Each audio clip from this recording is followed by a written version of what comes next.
Welcome everybody to today's webinar. We're going to be talking about smashing your operating expenses utilizing building intelligence. Thank you very much for taking the time. This is the first in a series of webinars that we're going to do around how building intelligence and managing information within your buildings can help. We are here today. This is a quasi-live picture of us. On the left-hand side, you see Phil Pinson, our Senior Solutions Engineer. In the middle is myself, Rolf von Sozen, VP of Marketing and Products here. And then on the right side, you see Susie McMullen, our Senior Project Manager. We are excited to have you join us here today. We're going to start by talking just in an overview about how we've seen a lot of the industry move from paper to data and the role that data is playing in the industry.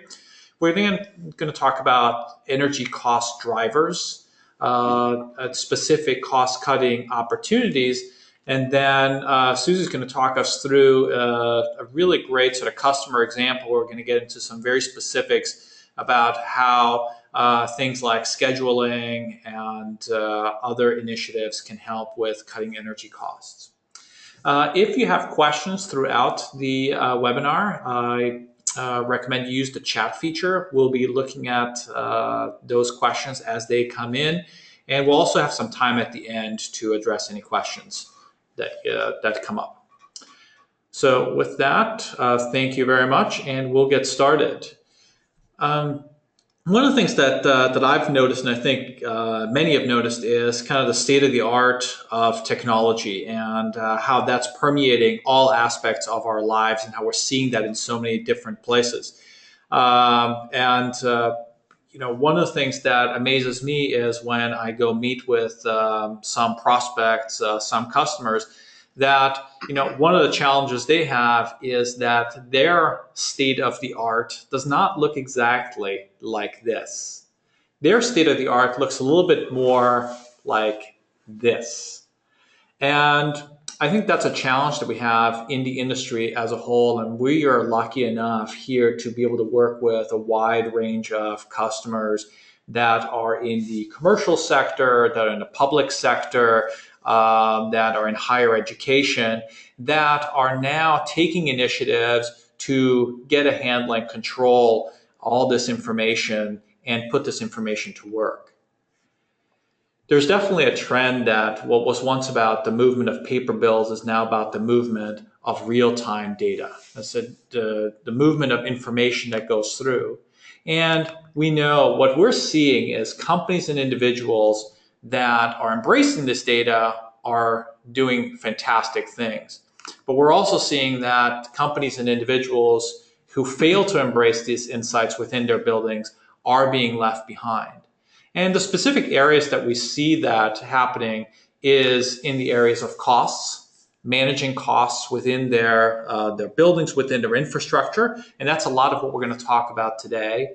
Also in terms of compliance and new and changing requirements around compliance and having to keep up with that without having to consume a bunch of cycle time, and also manage compliance risk and making sure that the compliance information is accurate and complete. And the third is occupants. Occupant satisfaction, occupant productivity is playing a huge role in this. And lastly, equity value, being able to continue to grow the equity value in the infrastructure that has been invested in. How leaders are embracing the power of building intelligence, in working with sort of thousands of different companies and prospects, we've kind of started seeing a very sort of consistent way and best practice of how they go about it. And it's really sort of three very specific steps.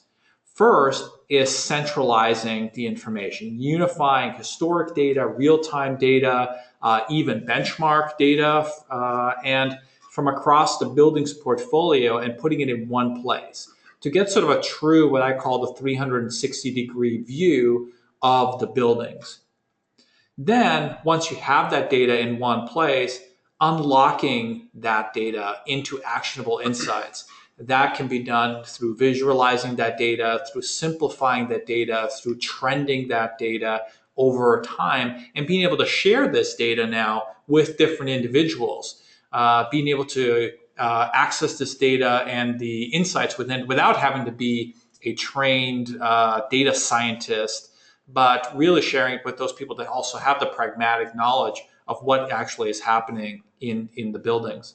And then lastly, it's making decisions, tracking performance, verifying results based on this data. And this is actually some of the things we're going to talk about today are very relevant to this, is taking this newly discovered actionable insight and putting it to use and making decisions off of that.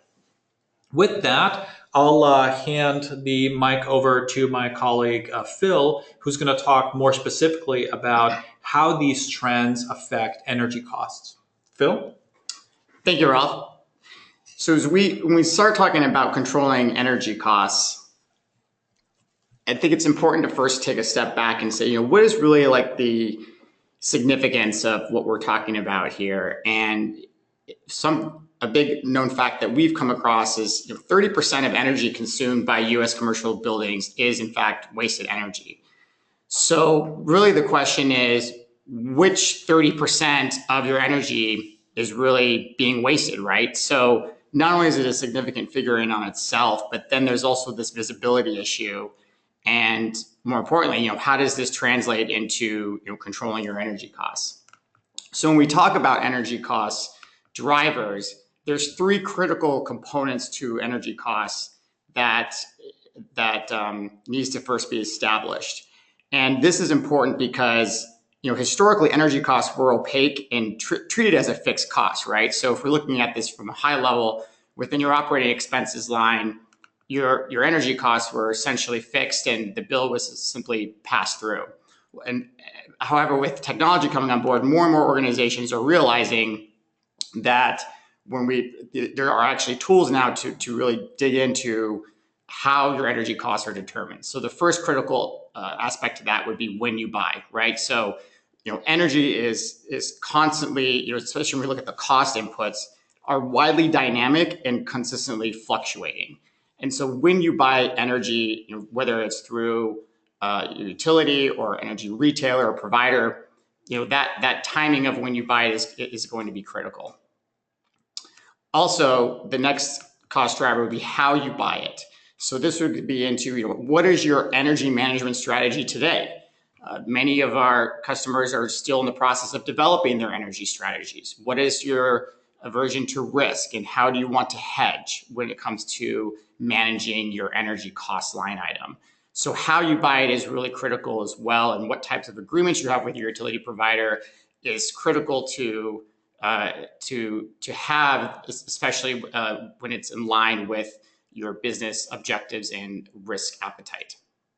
And finally, how much you buy is critical. So obviously, how in terms of quantity, but if you are procuring too much energy when you could be more efficient, that in itself is a large cost driver, or could be a large cost driver as well.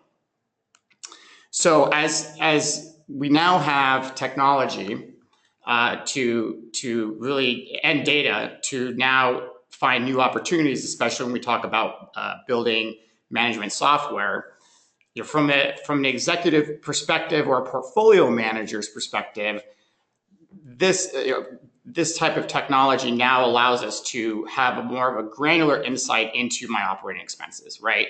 So now I'm able to actually see what costs that are related to my energy are being represented at a site level. In addition, I'm able to compare those sites to see how they're performing, benchmark with one another.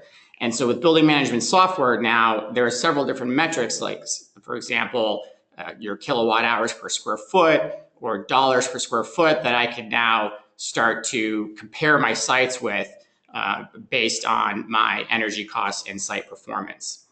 But now that I've actually been able to visualize and identify where some of my sites may be not performing, what can I actually do within my organization to have my site managers take some proactive steps, right, to actually help tackle this cost line item. And So I'll turn it over to Susie now, who can walk us through some of these opportunities that can cut costs. But before I do, I just want to briefly go through what these opportunities are, and then Susie can walk us through a specific example.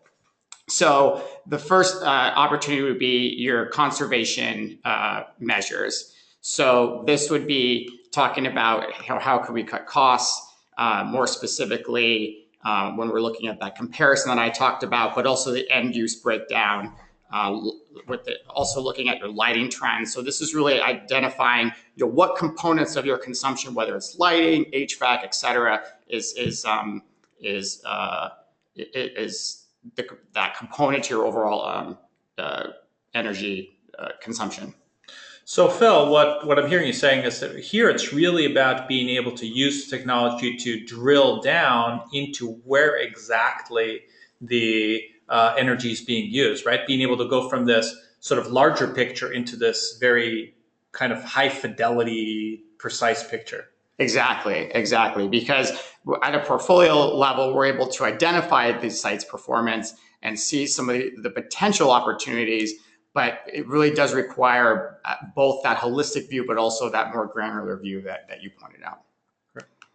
So the second opportunity is looking at scheduling to cut costs. And Susie can jump more into this, but this is essentially a heat map that's identifying when is the start time and off time for given systems within my site, and being able to quickly identify when systems are maybe not performing as expected. So that'd be a second opportunity to cut your costs. And when I'm looking at this kind of a picture, why is it important to also think about cooling days and heating degree days when I'm looking at this kind of analysis? Well, depending on where your site is geographically, for example, you could have a lot of cooling degree days if for example, you're in an area where it's a little bit more warmer, right? So you have a much larger air conditioning load. Conversely, with your heating degree days, that could be a much more insignificant part of your cost. So those types of days helps you identify potentially which systems related to air conditioning, for example, within your HVAC might be more inefficient to other systems. Would be one example. So I might have something that appears at first glance to be red and inefficient, but if I can then compare it to the weather, then it actually looks like, oh, this makes sense. Exactly. Yeah. Got it. And then the third opportunity to cut costs would be, let's just go one more. Your peak demand management. So this is when we're talking about, especially when we relate this to our cost drivers, the when you use it, right? And so if you're using energy, let's say you're more in the manufacturing line and you are producing, let's say you're a widget, and that is during a peak critical time that your utility might be charging you, tenfold what you'd normally be paying without you really knowing, without that visibility. So peak demand management can be very critical depending on what tariff you're on to cut your costs. And I've always heard the comparison of that the peak demand is kind of like if you're driving a car, that's the fastest you can ever go. Yeah. And if you go that fast, then you're basically paying for a car that can always go that fast rather than always going sort of slower and steadier. Yeah, definitely. And then finally, the fourth opportunity for cutting costs is when we talk about drift mitigation. So what we're looking at here is essentially another type of heating chart where across all of my sites, the size of the square indicates how large does my site consume as far as electricity in this case. So that's for this month compared to last month, with the color indicating the efficiency relative or the consumption relative to what it should be consuming compared to its baseline. So this is, when we talk about drift mitigation, this is really getting into, how is my building actually performing compared to what it should be performing at, right? And as a lot of us know, our buildings are consistently,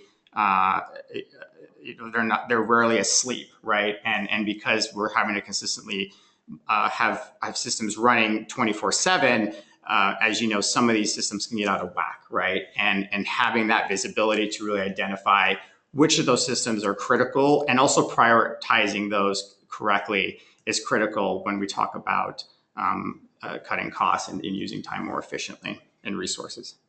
So this looks like this is one of those tools that I can look at on a sort of a high level to say, okay, well, where should I pay attention? And then here, for example, the Sydney office obviously jumps out. And then I use these other techniques that you just talked about to drill into why is the Sydney office red and what's happening there. Exactly. So now that we've identified some of the cost drivers, what the importance of building management software is across your portfolio, and now what some of the opportunities are at a high level, I'll turn it over to Susie, who can actually walk us through a little bit more of a granular example when we're talking about a few of these opportunities here. All right. Thank you, Phil. So let's get to the meat of things.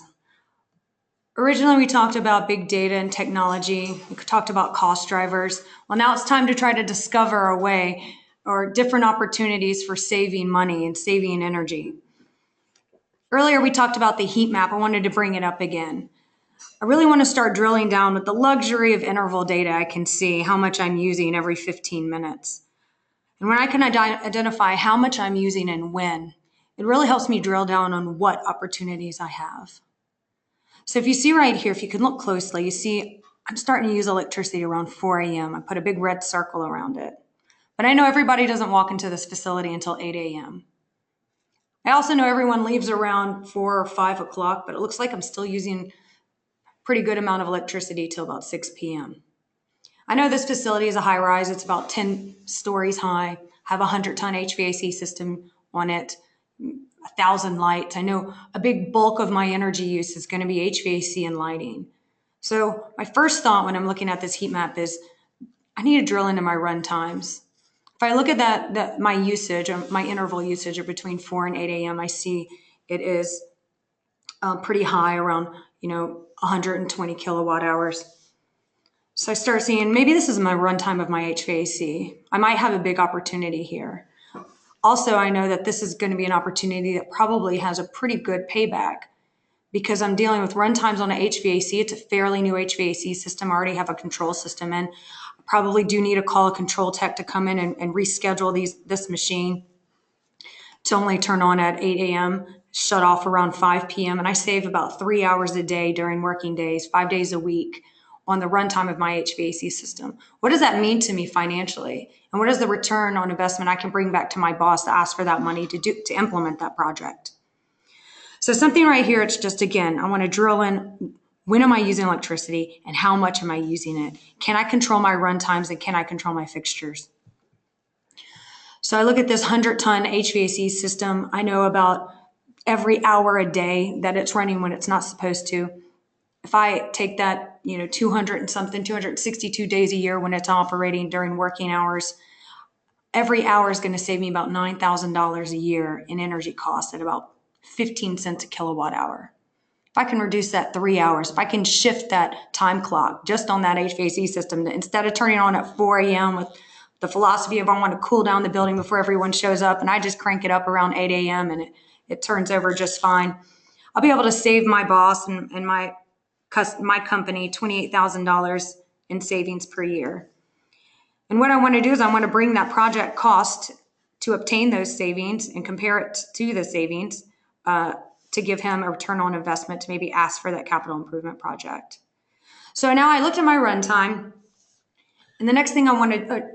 There's actually a question before you go on, Susie, that came in on this. And one of them was, because you talked about the 4 a.m. start time, and there was a question about these outliers in June, July on the left-hand side, kind of right here. And,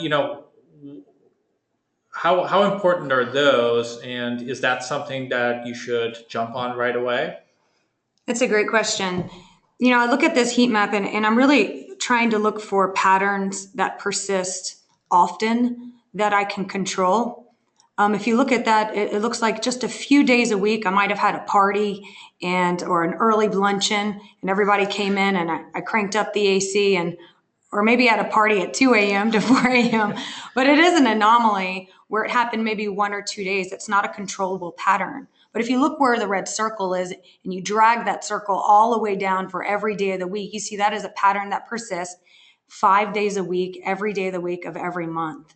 And that is something that I can really control, and it'll scale in terms of value and energy savings. Those 3 days, if I knew what was going on, I could shut off the AC or not turn on the lights at 2 a.m. It might have saved me about $30 that day. But if I can control something that's 262 work days a year, 3 hours every day, that has a 120 kilowatt load, that's when I'm going to start seeing my really big savings that I can present back to my boss. That's a really interesting takeaway, right? It's yes, we need to examine the outliers, but that's probably not where the biggest leverage is because by definition, they're kind of outliers. So they'd be kind of a one-trick pony type of quick savings, a one-time thing versus something that could affect your overall scheduling and kind of be continued savings over the entire year. That's a really important takeaway. Absolutely. I always try to think of things in terms of I have my load times my runtime times my dollars per kilowatt hour. And that's my opportunity for dollar savings. So I'm always looking, am I going to be looking at my fixtures and the demand? Am I going to be looking at my runtime? Or am I going to be looking at my dollar per kilowatt and my rate and tariff and how I can manipulate that? I'll give you my next example is actually going and looking at fixtures. So identifying again, when I'm using electricity, how much and what. So I know I've already tackled my HVAC runtime. I know that I have a brand new HVAC unit. I know in this facility I have a ton of lighting, and that's pulling one of the that's my biggest energy user outside of HVAC for this facility. So I take a look and I count. I go in and I count every light bulb I have. I see that they're all T12s. And I'm starting to think, okay, I have this many T12 light bulbs. They're pulling this much load. Their runtime is 10 hours a day. They're operating 262 days a year. What's my opportunity? If I just change that fixture, what's my savings? And it might be on a small scale first. You have like 60 watt savings if I go from a T12 to a T8 light bulb. But I know that I have, over 1,000 light bulbs and that their run time's 10 hours. Now I get to multiply times the meat of things. 60 kilowatts times so many light bulbs times 10 hours a day, 262 days a year times 15 cents a kilowatt hour. Boom, I just came up with my next project, identifying, okay, now I have $37,000 savings per year just by changing my fixture load. So again, the load times the runtime times the dollars per kilowatt hour. And I find myself another opportunity by mainly having this interval data and seeing the patterns that I'm running between when everybody shows up, turns on the light, and as you can see, when everyone leaves, how the load dramatically shifts down around 6 p.m. So now I have two awesome opportunities. I have something that a fixture, I can change my fixtures and reduce my demand on lighting. I can change the runtime of my HVAC. Now it's time to present it to my boss because I want to do a couple of capital improvement projects. He's going to ask me how much it is. I went out for bid. I got a few lighting contractor bids at $115,000 to retrofit all my T12s to T8s. I know that I have to call, my HVAC controls mechanic to come in and plug in his fancy password so he can change the runtime on my HVAC system.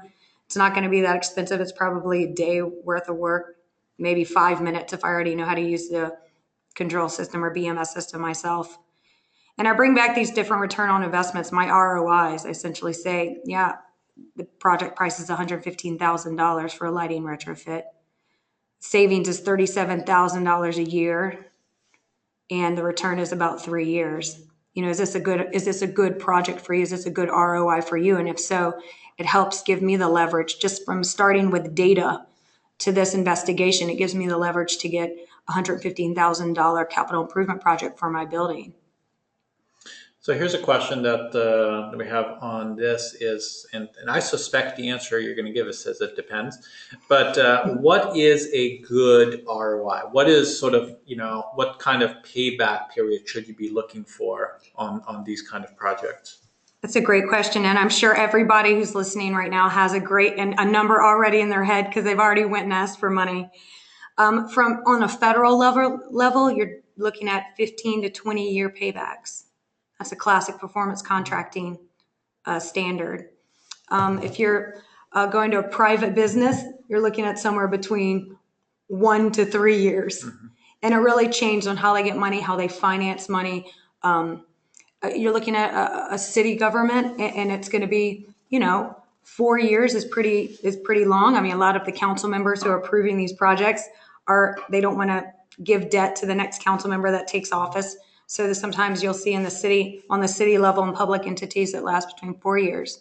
But ultimately, every customer or every facility engineer knows that there's a certain ROI that gets proved. And with the data, they can come up with a very close estimation of what that return on investment is. And then after that, measure the results of it with that same data to allow for a little bit more credibility when they bring that next ROI project to them. So that's a great point, right? Is having consistency in data that you use to arrive at this is the project, identifying the project, and then having the same consistent data to then identify, okay, this is the impact I've made on it, and this is how it's changed. And I think, Phil, that's actually one of the points that you wanted to make and wanted to talk about a little bit is about this measurement and verification, that really allows you to take what Susie just talked about in terms of one single project, but how do you take that across if you're doing this and having a program across a larger company, across a city, across a state?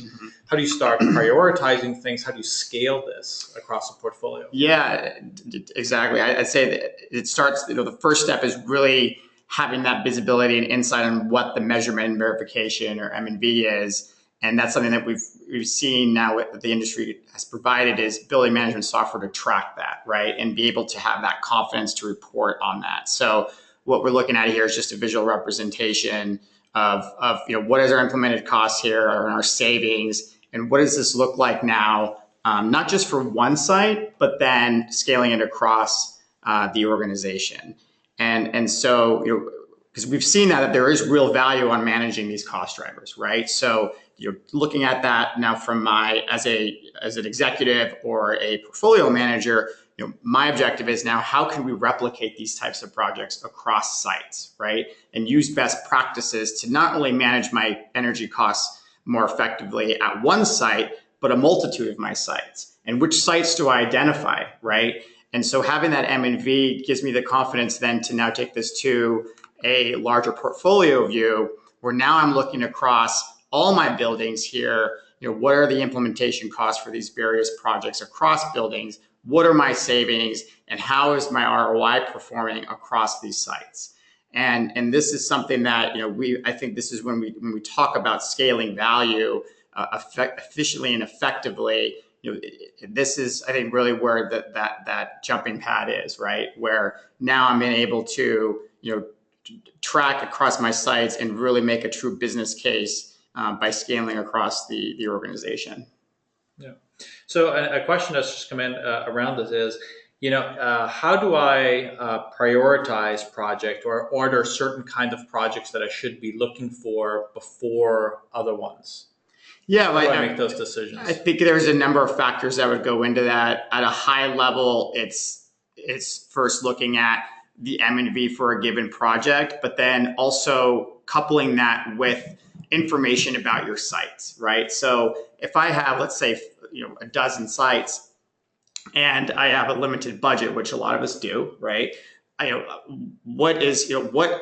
Which sites should I be targeting, right? And that really, we talk to the visibility behind those energy cost drivers. And a big part of that is, consumption, and the tariffs that each of my sites may be on. They maybe have different utilities, right? So the tariff structures could be completely different. And so I think that's the beauty of building management software is that that gives me the visibility to begin to identify where the greatest opportunities lie within my existing sites to take projects such as what Susie walked us through and begin to scale that to the appropriate sites.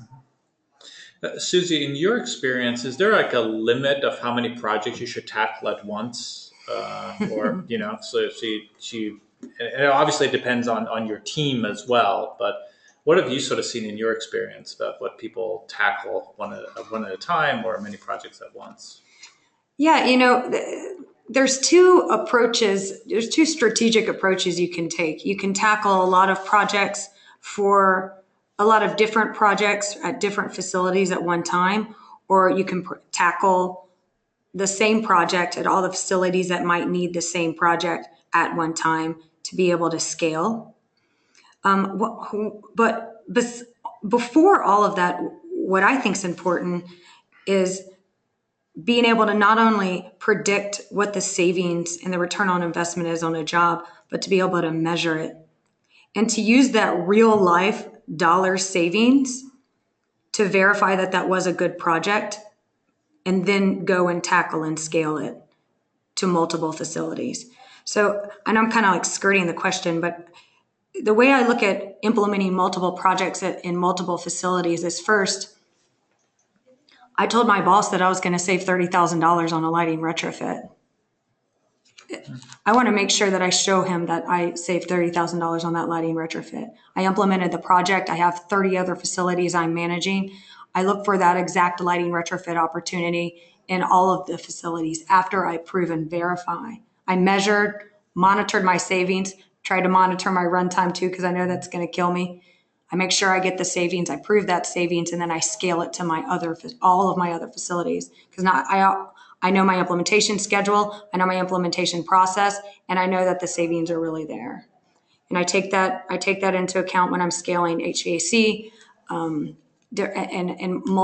many other different energy retrofits or efficiency, sustainability programs I want to put. The proof is in the pudding, right? So it's actually having that visibility and being able to drill down into the information is not only critical for identifying the projects, but it's also then can help increase the velocity and being able to tackle them because you don't have to wait so long to see the results, right? You can kind of see what's working, what isn't working much more quickly and can then make better decisions about what to tackle next.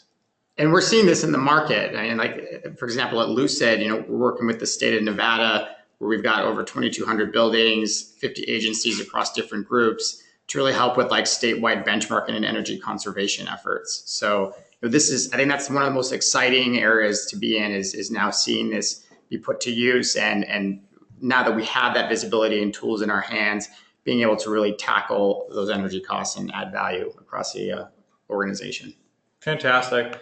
Well, there's so much to be done there, and definitely very exciting things, right? We specifically talked about managing costs through consumption, through scheduling, through managing peak demand, through using drift analysis to be able to find where those projects are, and then it really becomes a sort of a business venture, if you will, right? In being able to create the business case, being able to track the results. And, I think that's where I've seen not only companies, but really individuals and individuals' careers really change and shift with them being able to have that much more power in their hands in terms of being a much more of a strategic decision maker and sort of have a seat at that table. Like I said, companies and individuals who are embracing this insight within their buildings are leading success. And, we talked very much about costs today. We've got a couple of other webinars coming up. We're going to talk about compliance, occupants, and equity. The next one actually is going to be about occupants. We're going to talk much more about how does this kind of information, how does managing buildings affect employee productivity and occupant satisfaction, which is sort of another critical place aside from managing the costs. Thank you very much, everybody, for joining us today. Hopefully there was some interesting information that you were able to get from this. I appreciate the questions that came in throughout the presentation. I think we answered them as we went through. If there's anything else that you need or information you're looking for, go ahead and go to our website and you can contact us there. And also look forward to another webcast coming at you soon. With that, thank you very much, Susie. Thank you very much, Phil. My pleasure. And with that, we will end the webcast for today. Thank you.